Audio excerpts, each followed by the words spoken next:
Don't eat while you're watching this video. Okay, I cannot show that on YouTube. This is A Nightmare on Elm Street 4, The Dream Master.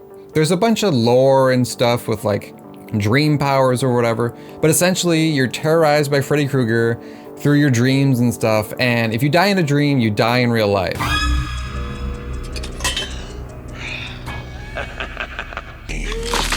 Okay, I cannot show that on YouTube, but I think the sound design is all you need. Just the way her fucking arms flap down, just so lifeless. Keep in mind, from earlier in the movie, she had a fear of bugs, okay? So just...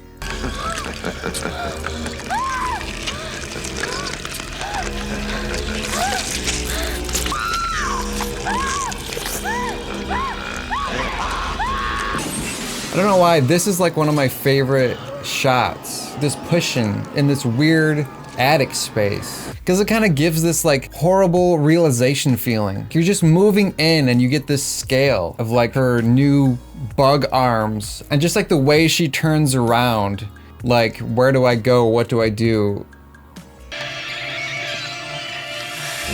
So here's this weird little room, right? When I was a kid, I didn't know what this was. That was like based on an actual thing, like a roach motel, a cockroach trap, where it's basically this little box with glue on the bottom, and a cockroach crawls in and it gets stuck to the glue and it can't crawl out and it just dies there.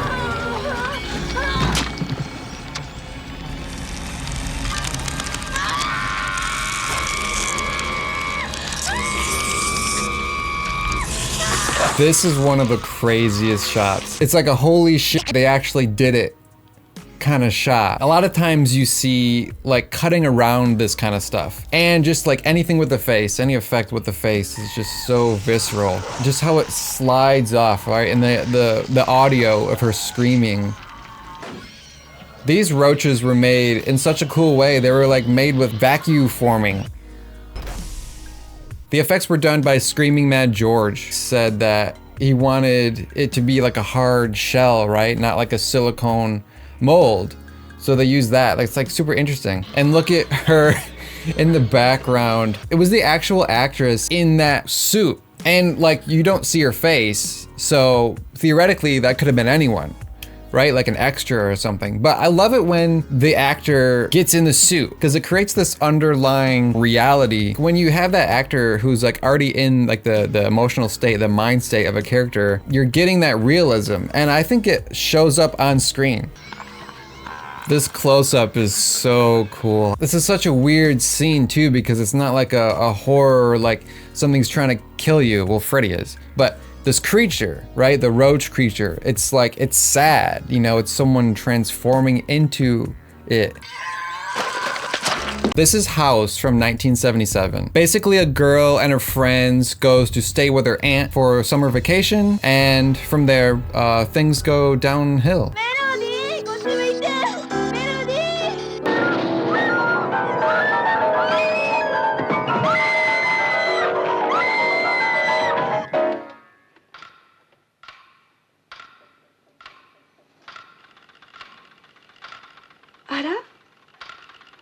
What is going on here? Her first reaction to like her fingers getting chopped off is like smiling and laughing.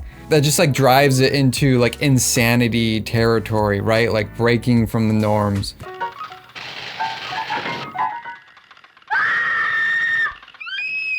That's such a chilling scream, you know, in contrast with like all the kind of silliness that was leading up to it.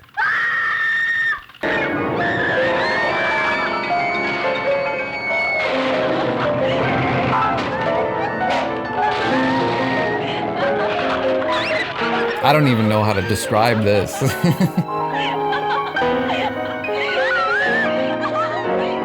And it's not all just like random craziness. Like, it's so funny. Like, look at these shots of like with the fishbowl, it's still creating that point of view from the other character that was like hiding behind the fishbowl. And something you may have noticed is all these animated overlays, the blue and the yellow and the red. It really goes along with the whole movie that everything leans toward the surreal and expressionistic. Like expressionism in art are works that lean towards like expressing emotion or internal experiences rather than replicating reality.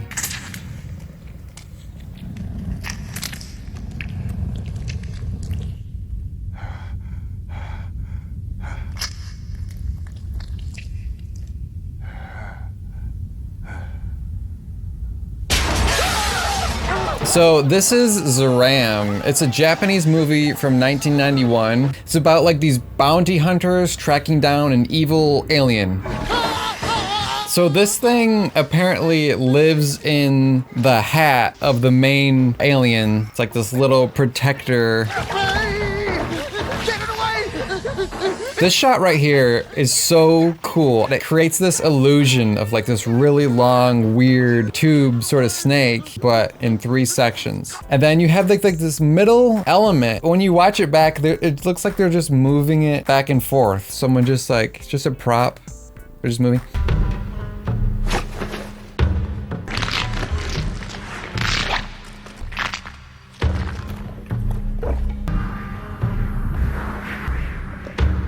So apparently this thing can make its own creatures, but this one did not turn out so well.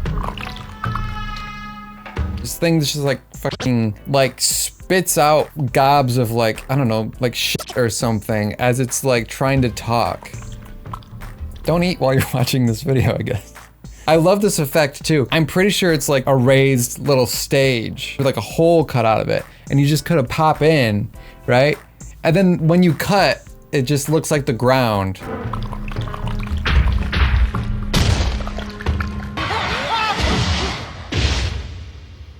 Okay, so Zeiram in this movie apparently is super powerful, and he's reduced to just the little hat, and he can spawn out of that now, I guess.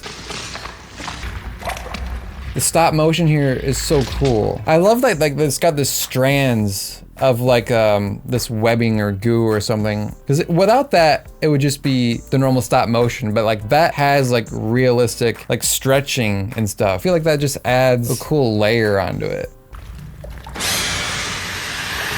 And this prop is just insanely made. This is like the compilation, the hodgepodge of all these things that it's tried to clone or whatever, and it's just like in one form. You get these gross little insect legs popping out. And that movement too, just like this violent shaking, just really disgusting design in this movie, and it's really cool. This is one of my favorite movies from this year. This is The Substance. So it's basically about this TV star that was fired for being too old, and she uses this substance to split her life between like her and a younger version of herself. I don't think it's like a young her, but like a new and improved version. This is pretty far into the movie, not to give too much away, but there's some transformation stuff going on.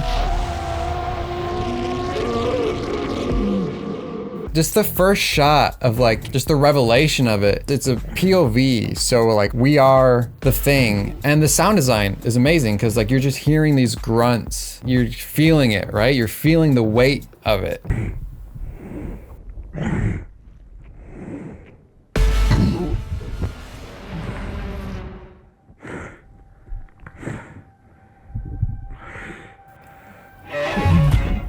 And the way it pings those little, it just enforces that tone of disgust and shock.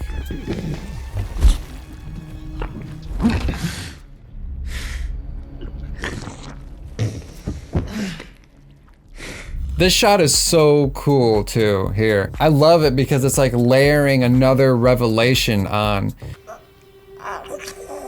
And look at how creepy this is too. It's just the face. Imagine being just the face trapped. I feel like this is like reinforcing the themes of the movie of like all this perception, all this like judgment and other people's opinions. You're taking that and you're fitting your own perception of yourself into that model of like how others view you, and you're changing yourself to fit that model, and you just keep layering on, you just keep changing and changing until eventually, before you know it, you're trapped in this body that you look in the mirror and don't even recognize. That's so terrifying. To me, that's like the best body horror. A few scenes later is like this scene that I can't show any on YouTube, really. It ramps up and I feel like it crosses the line a little bit into camp or tongue-in-cheek, which is interesting because I heard people like complaining about this. I feel like a lot of people don't like going into campy or tongue-in-cheek territories because it kind of breaks the dramatic immersion. But to me, this movie uses it in such a genius way because they're literally like spewing on the audience, literally in the scene that takes place, while like some real audience members are like complaining about it, which is hilarious. It really calls to like, how do I actually reach people with a movie? I feel like people that are primed into a way of thinking, these themes are already sort of in their head, they'll pick up on it. But like, how do you reach people that don't have that context, that don't have that experience, right? That's pretty hard. But I think subconsciously viewing this kind of media and material just does provide us with that awareness